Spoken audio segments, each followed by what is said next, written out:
दोस्तों, praise the Lord. प्रभु आप सबको आशीष दे, अपने अनुग्रह अपने प्रेम पे बना के रखे।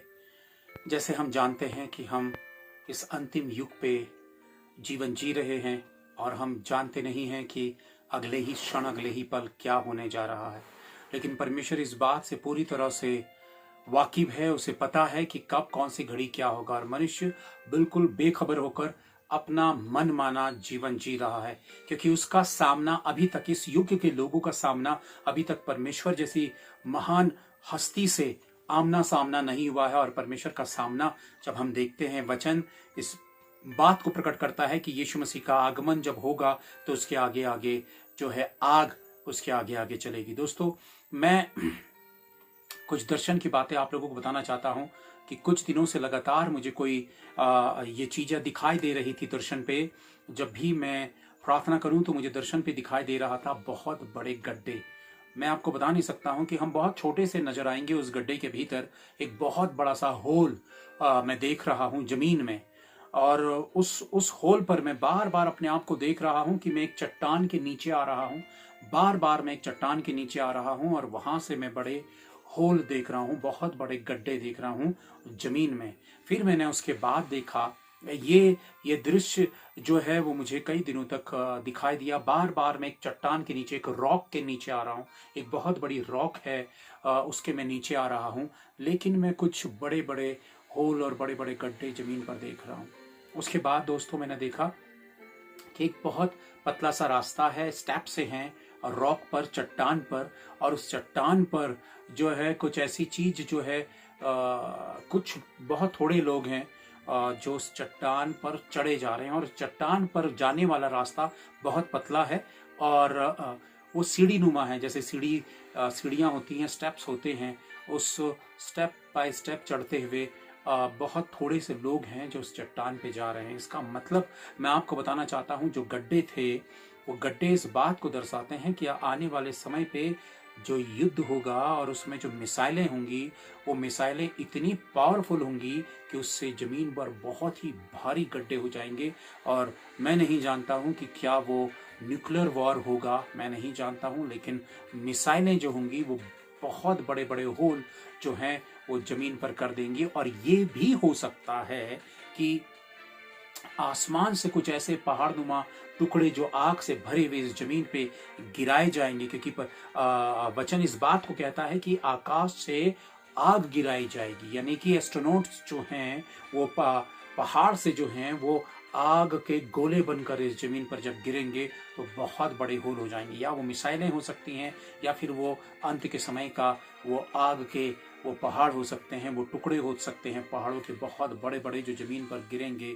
और दोस्तों, तो चट्टान पर तो ये उस बात को दर्शाता है, लेकिन चट्टान पर चढ़ना जो है वो चट्टान है पवित्र यीशु मसीह। जो गड्ढे हैं उस पहाड़ को मैं देख रहा हूं और उस पहाड़ पर किसी भी तरह का कोई नुकसान नहीं है। उसके आसपास गड्ढे हैं लेकिन उस पहाड़ पर नुकसान नहीं, क्योंकि वो पहाड़ जो रॉक है वो वास्तव में पवित्र यीशु मसीह है दोस्तों। और मैं ये आपको बताना चाहता हूं कि जो लोग उस चट्टान पे चढ़ रहे हैं वो बहुत थोड़े लोग हैं, लेकिन उन्हें बहुत ही मशक्कत करनी पड़ रही, बहुत मुश्किलात आ रही हैं उस चट्टान पर चढ़ने में, उस रॉक पर चढ़ने में। और आप सब जानते हैं कि चट्टान पर चढ़ना और चट्टान पर अपना घर बनाना इतना आसान नहीं है, क्योंकि चट्टान यीशु मसीह है। और मसीहत के साथ जीना, यानी कि ईश्वरीय अंश के साथ जीना, परमेश्वर के साथ जीना, खुदा के साथ जीना, खुदा के का होकर जीना, खुदा के रास्तों में चलना और खुदा को अपना जीवन देना इतना सरल नहीं है। जब हम बाइबल उठाकर देखते हैं तो हम बिगिनिंग से देखकर हम अगर आप रेवलेशन तक जाएं, जेनेसिस से रेवलेशन तक, जितने भी परमेश्वर के चुने हुए लोग हुए उन्हें सबसे ज्यादा मुश्किलों और सबसे ज्यादा कठिनाइयों का सामना करना पड़ा। बहुत ज्यादा मुश्किलात थे उनके लिए उन परिस्थितियों से पार जाना। ऐसा लगता था कि परमेश्वर के चुने हुए लोगों को बहुत ज्यादा टॉर्चर किया जाता था और कुछ ना कुछ आफतें और मुश्किलें लोगों के द्वारा उनके ऊपर आती थी और उन्हें टॉर्चर किया जाता था। चाहे अब्राहम के साथ कह लीजिए, चाहे यूसुफ के साथ कह लीजिए, चाहे मूसेस के साथ कह लीजिए, चाहे एलिय्याह के साथ कह लीजिए, एलीशा के साथ कह लीजिए, चाहे आप यूहन्ना के साथ कह लीजिए, यिर्मयाह के साथ कह लीजिए, यशायाह के साथ कह लीजिए, आप यहोशू के साथ कह लीजिए, बहुत सारे लोग हैं, चाहे आप डैनियल के साथ कह लीजिए, चाहे सदरक मेशक अबेदनगो के साथ कह लीजिए, चाहे आप नूह के साथ कह लीजिए, चाहे आप खुद पवित्र यीशु मसीह के साथ कह लीजिए, चाहे आप दाऊद के साथ कह लीजिए, ये तमाम लोग, जितने भी लोग जिन्होंने परमेश्वर को जीवन दिया, उनका जीवन चट्टान के साथ था। और चट्टान पर जीवन जीना या चट्टान पर घर बनाकर अपनी लाइफ को सरवाइव करना सबसे ज्यादा कठिन होता है। तो मसीह के साथ जीने वाले जो लोग हैं, बहुत थोड़े लोग इसलिए हैं क्योंकि बहुत थोड़े ही लोग हैं जो चुने हुए जाएंगे। बुलाए हुए तो बहुत है, पर चुने हुए थोड़े हैं, और थोड़े ही लोग चुने हुए हैं जो इन कठिनाइयों को सहने के बावजूद भी अपने प्रभु के साथ बने हैं और बने रहेंगे। कईयों ने अपनी गर्दनें कटा दी और कई लोग अपना जीवन गवा बैठे। मसीह के लोगों ने बहुत बड़ी बड़ी कुर्बानियां अपने जीवन की दी हैं और आज भी कुर्बानियां देते चले जा रहे हैं। मसीही जीवन बिल्कुल भी सरल नहीं है, और वो सरल इसलिए नहीं है क्योंकि संसार और संसार की पूरी ताकत मसीहत के मार्गों में सबसे बड़ी रुकावट का कारण बनती है। क्योंकि शैतान की सबसे बड़ी जो दुश्मनी है, शैतान का जो सबसे बड़ा जो एक मोटिव है, वो परमेश्वर के लोगों को परमेश्वर के राज्य में पहुंचने से रोकना है। और यही कारण है कि वह परमेश्वर के लोगों के खिलाफ आ खड़ा होता है और उनको उस चट्टान पर घर बनाने से रोकता है। चट्टान पर घर बनाना मुश्किल है, पर नामुमकिन नहीं है, क्योंकि परमेश्वर का आत्मा हमें सामर्थ्य देता है कि हम मसीह के साथ वो जीवन जिए जो वास्तव में उसने हमारे लिए रखा है। दोस्तों, वाकई हम इस अंत के दौर पर जीवन जी रहे हैं और ये समय जो है वो तेजी से उस समापन की ओर को बढ़ रहा है। लेकिन हम जानते हैं कि हमारे पास एक धन्य आशा है, और उस महान पवित्र यीशु मसीह के उद्धार का जो अंश है, जो उसने हमें दिया है, यानी कि जो हमें उद्धार मिला है वो विश्वास के द्वारा मिला है। इसलिए हमारे कर्म और हमारे कामों के द्वारा नहीं, बल्कि विश्वास करने के द्वारा, जैसे अब्राहम के साथ हुआ, वही विश्वास जो अब्राहम ने किया और उसे धर्मी ठहराया गया, ऐसे ही हमारा विश्वास हमें धर्मी ठहराता है। लेकिन मैं आपको ये बात बताना चाहता हूं कि मनुष्य जिस समय में जीवन जी रहा होता है, वह उसी के विषय में सोच रहा होता है, वह आने वाले पलों के विषय में बिल्कुल बेखबर होता है, और उसी पर मन लगा के वो सोच में भी उसके नहीं आता है कि अगले ही क्षण क्या होगा, अगले पल क्या होगा। इसीलिए वो ढीठ होकर मनमाना जीवन जीता है। और प्रभु का वचन इस बात को कहता है कि उसका आना चोर की नाई होगा और फंदे की नाई, और अचानक उन पर वो संकट आ पड़ेगा। तो इंसान तो एक क्षण के लिए भी अपने आप को बचाव का कारण, बचाव की टाइमिंग उसके पास, समय उसके पास नहीं होगा। लेकिन मैं ये विश्वास करता हूं कि परमेश्वर अपनी दुल्हन को, यानी कि कलीसिया को, अपने चुने हुए लोगों को उठा लेगा। रैप्चर उनका हो जाएगा जब भी इस दुनिया में भारी संकट, और ये जो मैं मिसाइल्स की बातें कर रहा था, बड़े बड़े गड्ढों की बात कर रहा था, एस्ट्रोनॉट की बात कर रहा था, ये तमाम चीजों की जब मैं बात कर रहा था, तो मैं ये विश्वास करता हूं कि परमेश्वर अपने लोगों को इस जमीन से उठा लेगा, क्योंकि वो धर्मी है विश्वास के द्वारा। और जितनों ने विश्वास के और अंत तक धीरज धरा, अपने परमेश्वर के साथ उद्धार को थाम के रखा, मैं ये विश्वास करता हूं कि उस स्वर्ग के राज्य में परमेश्वर के साथ उठा लिए जाए, यीशु मसीह के द्वारा परमेश्वर के पास उठा लिए जाएंगे। और यही विश्वास लेकर हमने मसीहत को थाम के रखना है। दोस्तों, यहाँ अपना दिल नहीं लगाना है, क्योंकि यहाँ पे दिल लगाने का मतलब यही है कि प्रभु अपने वचन पे कहता है कि संसार और उसकी अभिलाषाएं दोनों इस दुनिया पर जो हैं वो मिटते चले जाते हैं। लेकिन अंत के समय में होना क्या है कि वाकई शैतान, और शैतान से पहले वो झूठा मसीहा आएगा, और वो झूठी झूठी चीजें और बड़े बड़े चिन्ह और चमत्कारों को दिखाएगा, आकाश से आग बरसाकर दिखाएगा और लोगों को भरमाने की कोशिश करेगा। सबसे बुरा दौर जो इस जमीन में बचे हुए होंगे, बहुत ही खतरनाक और सबसे भयावह पल उनके जीवनों के लिए होगा। मैंने कहा ना कि जिस पल पर हम जीते हैं, आने वाले क्षण के बारे में हम जरा भी नहीं जानते हैं कि आने वाला पल कितना ही भयावह और कितना ही मुश्किल होगा। आप और हम कभी ना कभी किसी ना किसी ऐसी मुश्किल में, किसी ना किसी ऐसी आफत में पड़े होंगे, और उस घड़ी अचानक वो आफत ने हमें ऐसे घेर लिया होगा कि हम यही सोचते रह गए कि भैया अब तो जान गई, अब तो जिंदगी गई, लेकिन हमारी जिंदगियां बच गई। ऐसे ही वो अंत का समय होगा, लेकिन जिंदगियां यहां बच गई, पर वहां पे बच पाना बहुत ही ज्यादा मुश्किल होगा। और किस तरह से धोखा होगा, किस तरह से गड़बड़ी होगी, इंसान किस तरह से मुंह के बल गिरेगा, और उसके बचाव का कोई रास्ता नहीं होगा, क्योंकि बचाव के सारे रास्ते बंद हो गए होंगे। मैं आप लोगों के सामने एक वचन पढ़ता हूं, और आप वचन देखिए, मैं फिर बात करता हूं। वचन है दूसरा थिस्सलुनीकियों, और उसका है आपका वचन 8 से 12 तक हम देखते हैं। तब वह अधर्मी प्रकट होगा जिसे प्रभु यीशु अपने मुंह की फूंक से मार डालेगा और अपने आगमन के तेज से भस्म करेगा। कहने का मतलब है यीशु मसीह के मुंह की जो फूंक है वो वास्तव में पवित्र आग है जिससे वो दुष्ट जलकर खत्म हो जाएगा। उस अधर्मी का आना शैतान के कार्य के अनुसार सब प्रकार की झूठी सामर्थ और चिन्ह और अद्भुत काम के साथ। मैं आप लोगों को बताना चाहता हूं कि शैतान से पहले वह झूठा व्यक्ति आएगा जिसे यीशु मसीह अपनी मुंह की फूंक से यानी कि उस आग से जो उसके मुंह से निकलेगी उससे वह जलाकर उसे मार देगा।